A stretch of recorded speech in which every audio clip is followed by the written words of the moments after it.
morning students, how are you all? I hope all of you are fine and you are enjoying your studies at your home. Today we are going to continue our chapter 4, let's try 3.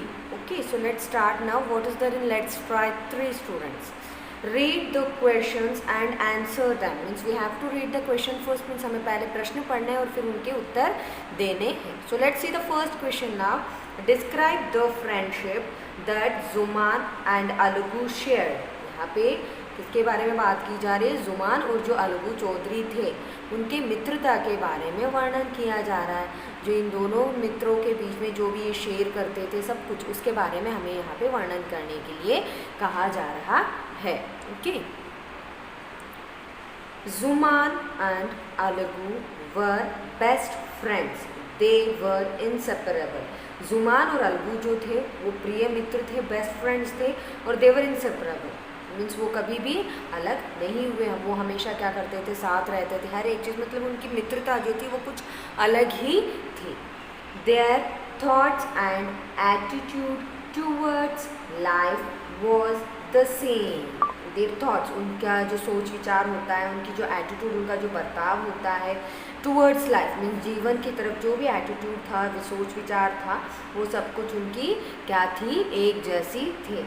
They both trusted each other a lot. उन दोनों के एक दूसरे पर बहुत ही ज़्यादा विश्वास था. And had no cause of resentment towards each other. Okay. और वहाँ पे उनके पास कोई ऐसा कारण नहीं था कि वो एक दूसरे पर किसी भी चीज़ को लेके इल्ज़ाम लगा सके या कुछ उनके लिए गलत बोल सके. Okay. Now next question, question number 2. All went smoothly until there arose a dispute. All went smoothly, सब कुछ सही तरीके से चल रहा था उनके मित्र में जब तक कि एक डिस्प्यूट, मीन्स डिस्प्यूट का मतलब होता है असहमत होना, डिसएग्रीमेंट होना, है ना. तो ये चीज़ जब तक उनके दोनों के बीच में नहीं आई तब तक सब कुछ सही चल रहा था. तो देखते हैं डिस्प्यूट किस कारण हुआ था. A, what do you understand by the word dispute. यहाँ पे आपको क्या समझ में आता है डिस्प्यूट का मतलब? मैंने आपको बताया था ना बेटा, डिसएग्रीमेंट, असहमत होना, है ना, अस्वीकृति होती है ना वो किसी बात में. तो उसके बारे में यहाँ पे पूछा जा रहा है. Answer is dispute here means disagreement. Dispute का मतलब क्या है?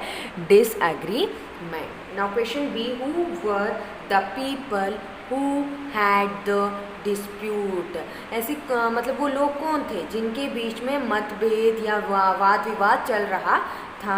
The dispute was between जुमान and his old aunt.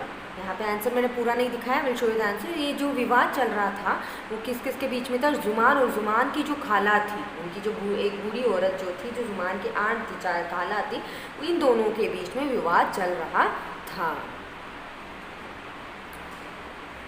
And his old aunt. Okay. Next question C. What was the dispute about. यहाँ पे विवाद किस बारे में चल रहा था इनके बीच? The old aunt had some property in her name. जो बूढ़ी औरत थी, जो जुमान की खाला थी, उनके नाम पर कुछ संपत्ति थी. She gave the property to her nephew Jumman so that he would look after her in her old age. She gave her, उसने अपनी संपत्ति किसको दी? अपने भतीजे को दे दी. कौन था वो? जुमान. उसको दे दी ताकि वो उसके वृद्ध इस उम्र में, बूढ़ी औरत के और जो जिस स्टेज पे होती उस वक्त उनको किसी और सहारे की ज़रूरत थी. तो उनके पास जुमान के अलावा और कोई सहारा नहीं था. तो उन्होंने क्या किया? अपनी संपत्ति, धन संपत्ति जो भी थी वो जुमान के नाम लिख दी. At first things went well. Then Zuman's wife started to resent the old lady. She did not want to feed her or look after her. जो मतलब शुरुआत में सब कुछ अच्छा जा रहा था. होता ही है ऐसा कि कभी कुछ आपको कोई कुछ दे देता तो हम उसका क्या करते हैं? थोड़ा अच्छा देखभाल करने लगते हैं. फिर धीरे धीरे हम क्या करने लगते हैं? उनके साथ कुछ हमारा बिहेवियर अलग हो जाता है. लेकिन बच्चों ये गलत होता है. हमें कभी भी किसी भी चीज़ के स्वार्थ में कभी भी किसी के साथ धोखा नहीं करना चाहिए. यहाँ पे जुमान की वाइफ ने यही किया. जुमान की मतलब सब कुछ अच्छा चल रहा था. धीरे धीरे उसको ये एहसास होने लगा कि मैं इसकी देखभाल क्यों करूँ. पता नहीं कब तक इसकी देखभाल करनी पड़ेगी, और जितना इसने दिया है उससे ज़्यादा हमें इसे देना पड़ेगा।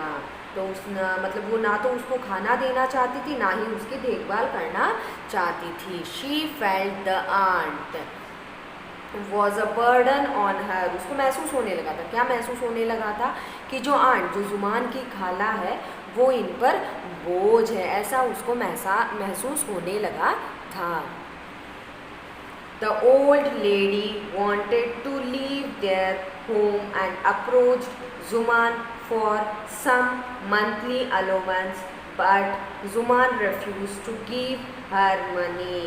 जुमान की जो खाला थी, वो बूढ़ी औरत क्या चाहती थी, वो अब इस बर्ताव की वजह से घर छोड़कर वहाँ से जाना चाहती थी, और साथ ही में जुमान से महीने का कुछ खर्चा पानी जो होता है, जिसे हम भत्ता कह सकते हैं, या जो भी होता है दान, जो भी दान देना चाहता था, उन्हें महीने का खर्चा देना चाहता था, वो उनसे जुमान से चाहती थी। लेकिन जुमान ने क्या किया, उसे पैसे देने से मना कर दिया। Now question number 3, would you rather remain silent and see injustice done? Is your friendship more prized than honesty? क्या अब भी तुम चुप रहोगे? तुम्हारे सामने जब अन्याय हो रहा है तो उसे देखते हुए भी क्या तुम चुप रहोगे? ऐसा किसने कहा था बच्चों? Yes, who said these words? ये वाक्य जुमान की खाला जो बूढ़ी औरत थी उन्होंने कहा था। किससे कहा था? अलगू चौधरी से, जब वो उसके पास अपनी गुहार लेके आई थी, जो अन्याय उसके साथ हो रहा था उसके न्याय के लिए जब वो आई, तब उन्होंने ये चीज़ कही थी। Who said this to whom? ये वाक्य किसने किससे कहा?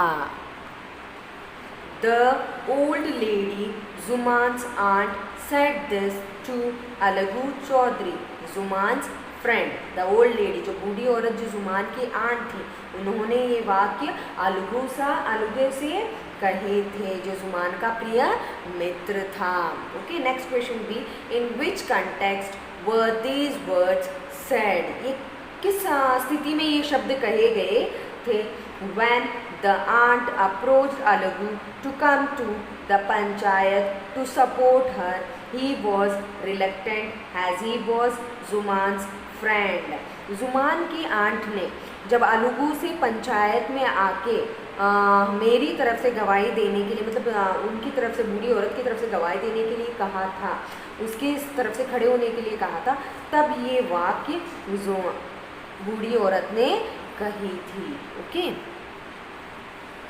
The old lady then asked him whether he would remain quiet when injustice was being done.